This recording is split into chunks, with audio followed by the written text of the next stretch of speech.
Saudara, selama pandemi COVID-19, pelaku usaha dan kerajinan tangan di Kabupaten Malinau banyak bergantung pada cara pemasaran yang lebih kekinian. Di antaranya dengan mengandalkan platform media sosial untuk promosi dan penjualan produk secara daring. Metode tersebut dinilai efektif agar kelangsungan usaha dapat berjalan dengan baik, utamanya selama pemberlakuan PPKM di Malinau sendiri. Informasi lebih lengkapnya akan disampaikan oleh rekan jurnalis kami dari Tribun Kaltara, ada Muhammad Supri yang saat ini sudah tersambung bersama kami. Halo Supri. Halo rekan Firda.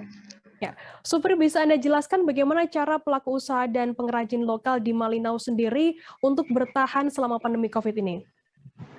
Baik, untuk saat ini Firda, sudah hampir 2 tahun di Kabupaten Malinau dilanda pandemi COVID-19, dan sejak awal-awal akhir tahun 2020 lalu, pelaku usaha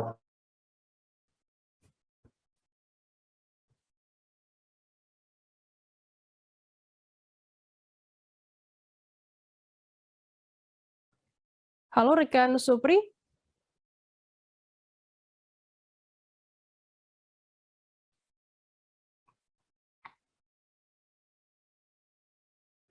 Halo rekan Supri, bisa mendengar kami dari studio?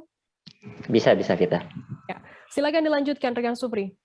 Baik, untuk saat ini kebanyakan dari pelaku usaha dan pengrajin lokal berharap pada metode pemasaran secara digital.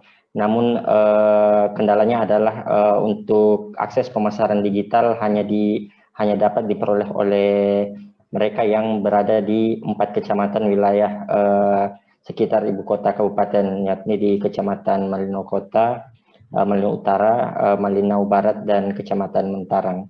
Sampai saat ini metode pemasaran secara digital dinilai efektif untuk memasarkan produk-produk dan hasil kerajinan tangan pengrajin lokal.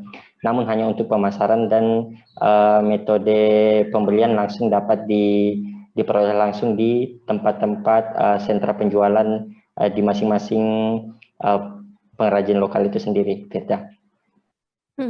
Untuk keterkaitan dengan hilirisasi, bagaimana kondisi sektor pariwisata di Malinau saat ini, Supri?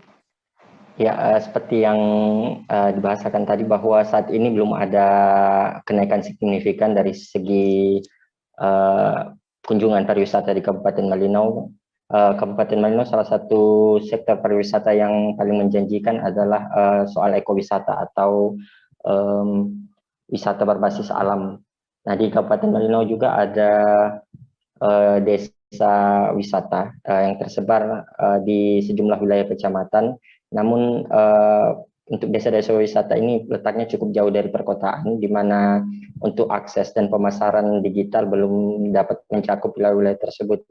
Namun untuk laporan dari Kepala Dinas Pariwisata, saat ini belum ada lonjakan kenaikan tingkat wisatawan asing maupun lokal.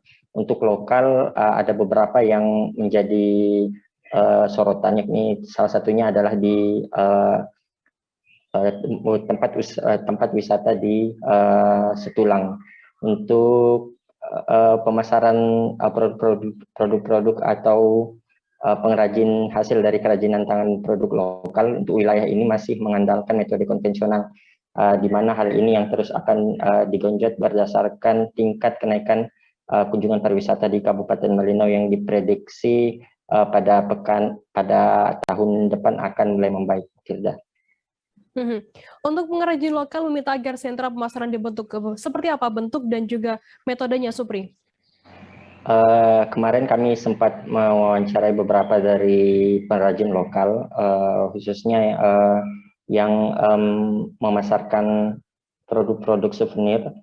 Mereka mengharap ada sentra pemasaran di mana nantinya akan sentra pemasaran tersebut seperti pasar dibuka tiap akhir pekan, yang nantinya menjadi salah satu destinasi pilihan bagi pengunjung untuk memperoleh buah tangan atau kerajinan tangan dari pengrajin lokal.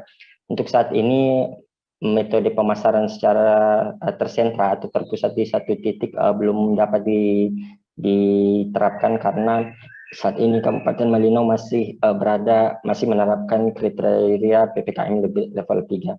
Namun kabarnya wacana tersebut akan ditindaklanjuti pada tahun 2022 mendatang, Firda. Baik, terima kasih rekan jurnalis dari Tribun Kaltara Muhammad Supri atas laporan Anda. Selamat bertugas kembali.